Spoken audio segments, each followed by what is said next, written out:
All right, y'all. One more time. You're going to hear from me one more time this week before you get a little bit of a break. This is about your second discussion post. And so this one is also on groupthink. I told you this was a big topic for this week. It's so important that we think about not just the pros of group activity, but also the cons, some of the red flag warning signs, things you need to be watching out for. And so this is an opportunity where the last one was observational. This is a chance to be reflective.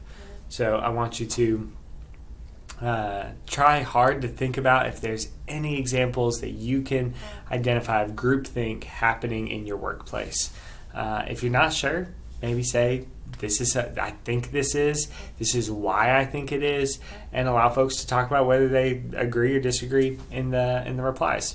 If you simply can't think of any, for myself, I actually can't think of any in the places where I've worked because I've both not been in the decision-making level to see it if it has existed, and I've worked in some really great places that have kind of counteracted the tendency towards groupthink in some positive ways. So if you're like me and you can't think of a specific example of groupthink in your workplace, then instead just kind of reflect on history. I've given you some examples like Pearl Harbor, Bay of Pigs, Challenger explosion. See if you can think of any others where throughout history where there's been examples of groupthink, where folks have kind of ignored red flags, taken silence as affirmative belief, that they've been so drawn to their status and who they are, and they've thought so highly of themselves that they believe that mistakes just can't happen, right? This group can't make a disastrous mistake, maybe a small mistake, nothing that will actually have consequences. See if you can find any of those examples throughout history and expound on them more.